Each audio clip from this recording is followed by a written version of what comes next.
Hello, people of the interwebs. I am Wallace A. Bift von Huffle IV, and welcome to Behind the Webcam.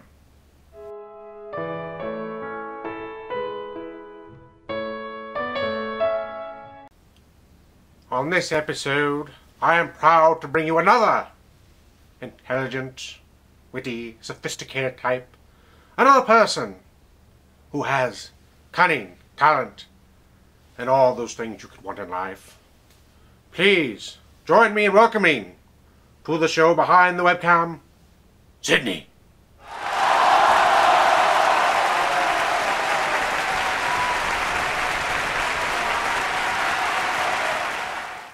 Sydney, I'm happy to have you here with me today on Behind the Webcam.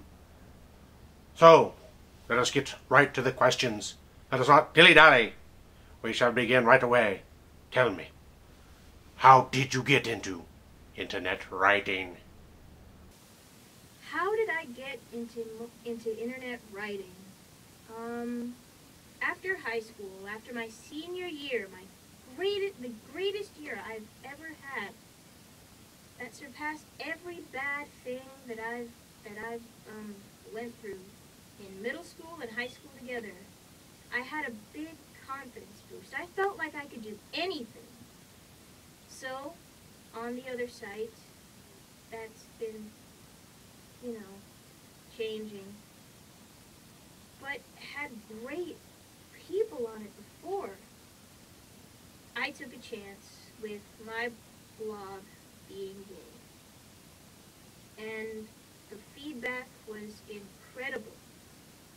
I felt incredible, even before people commented.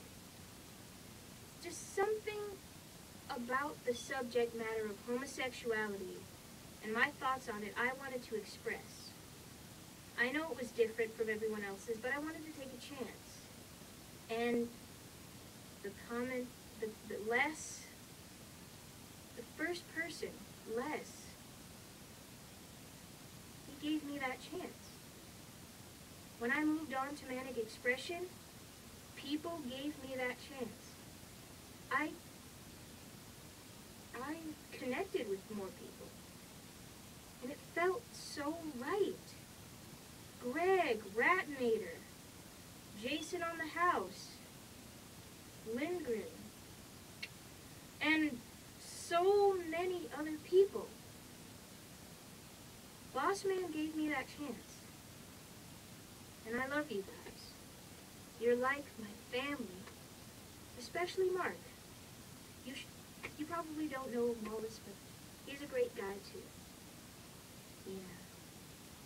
Just a great family. Friends, supporters.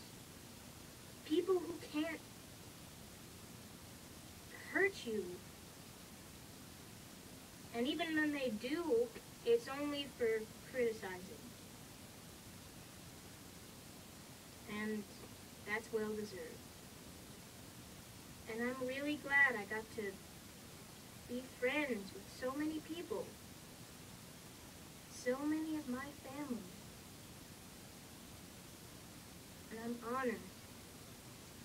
honored to be with you guys. From the bottom of my heart, I love you guys.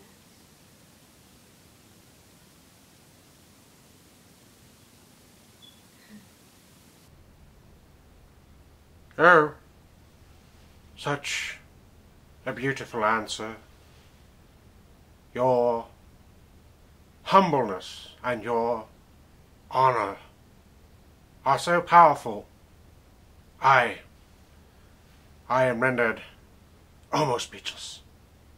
Luckily, I will soldier on despite the emotions I am feeling at the moment from your beautiful answer. Yes, beautiful. But, alas, as much as I like to bask in the glory, I must move on with the interview. So, I shall ask you a very poignant question, one that will matter greatly. What made you decide to write a good version of Twilight? I made a good version of Twilight because I hate it. No.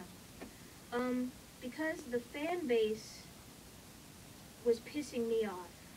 They never gave me, or anyone else for that matter, an answer why Twilight is a good book or a good movie.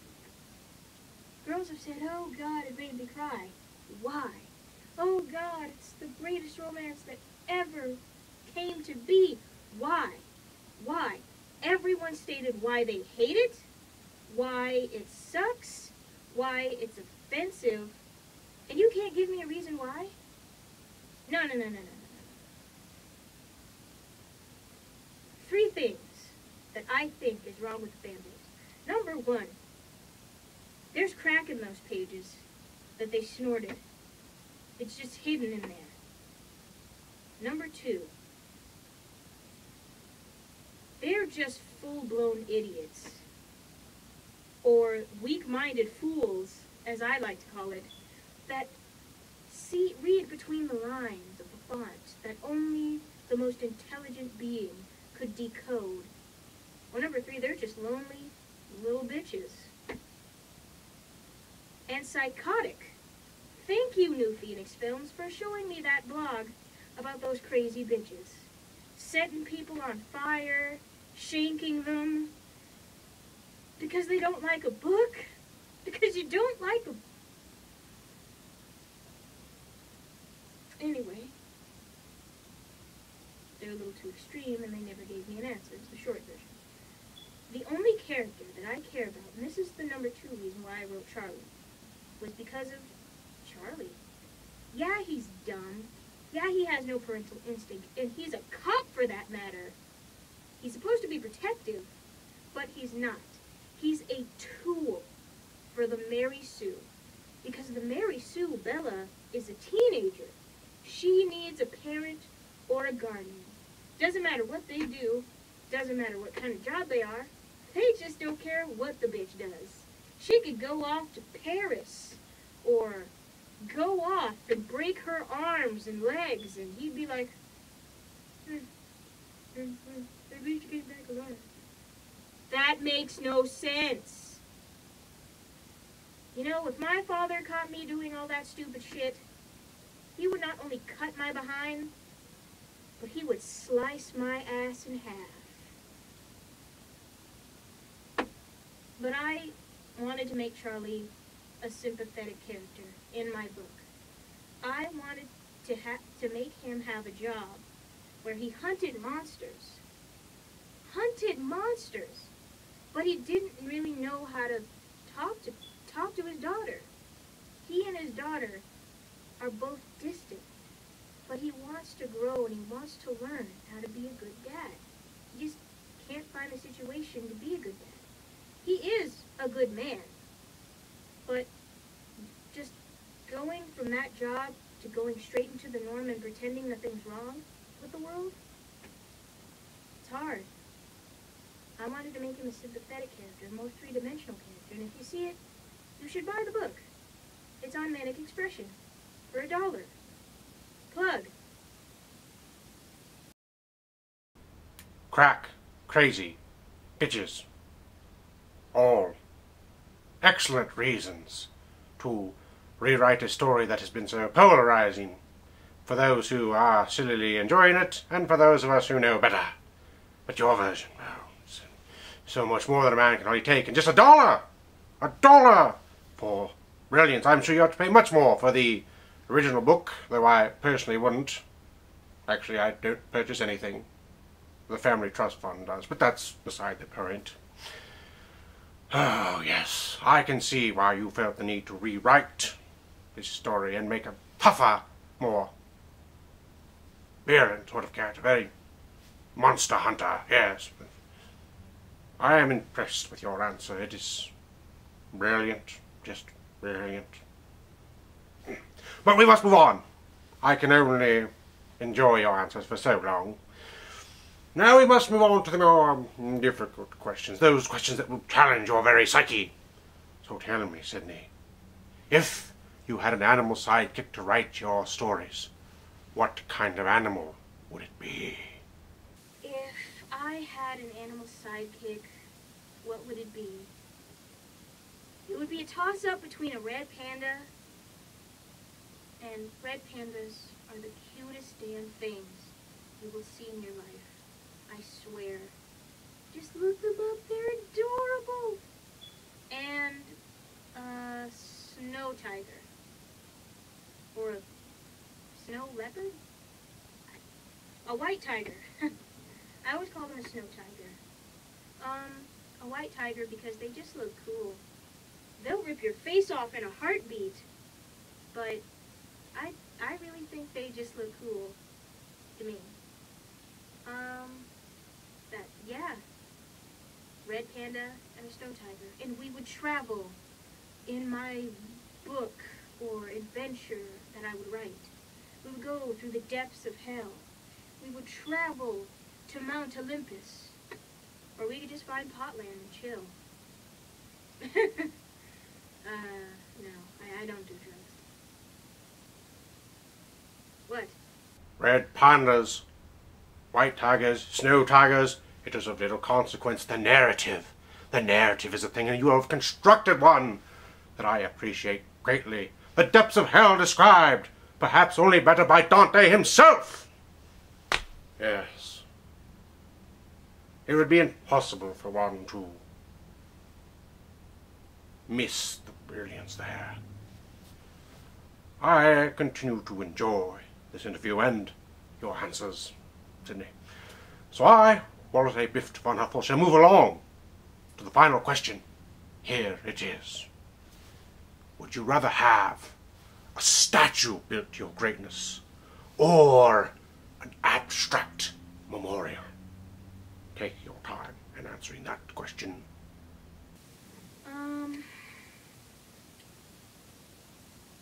Abstract memorial statue. I don't think I'd look very good on a statue, and I don't really think I'd fit for a statue. I mean, I'm not that great. If you guys think I am, okay, but I'm not really that great. I'm not gaudy. I can't just pose and just chill. No, wait. Yeah. No, that doesn't work. An abstract memorial? I like a collage. A good old-fashioned collage. That's good. That's good. Yeah, but I'm nothing special, you know. A small little memorial would be fine. I mean, I'm not the judge of anything. I'm dead. But if I am alive and I'm about to croak, then it wouldn't matter to me. If you guys like me that much, do what you want. Leave food in my memory. But yeah, doesn't matter to me. I'm gone. I'm about to go anyway. So I'd say an abstract memorial. Naturally, I think you're that great. And naturally, everybody knows the opinion of Wallace A. Biff von Huffle IV is of great consequence. But a collage would be beautiful and, of course, brilliant. Yes, we do like you that much, Sydney. Or at least I personally do. I don't know, I can't speak for everyone else. I'm not telepathic, though we are working on that. I have so thoroughly enjoyed having you on today's show, and unfortunately, we're out of time. Would you please like to say some final words to leave all the people with, to hold in their hearts, Sydney? Well, thank you, Wallace, for featuring me on Behind the Webcam. I appreciate it. And you should meet Mark. He's a very nice man. Very sweet man. With loving parents. That's important. Yes.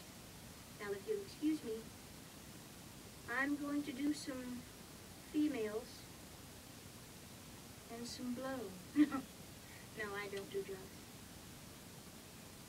What? Actually, I'm just gonna go finish Charlie. I've been really slacking lately, so I better get on.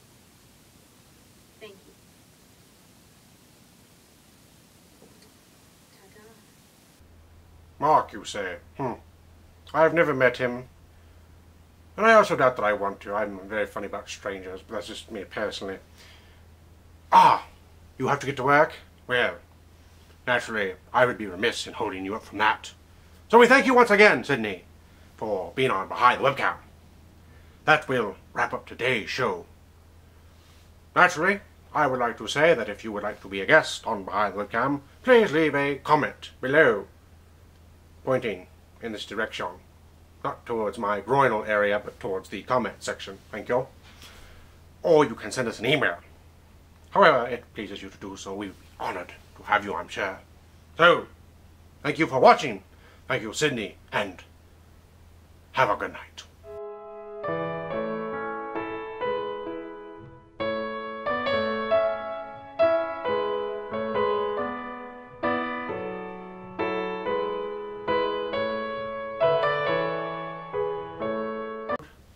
I am proud to bring you... I shouldn't show you the remote.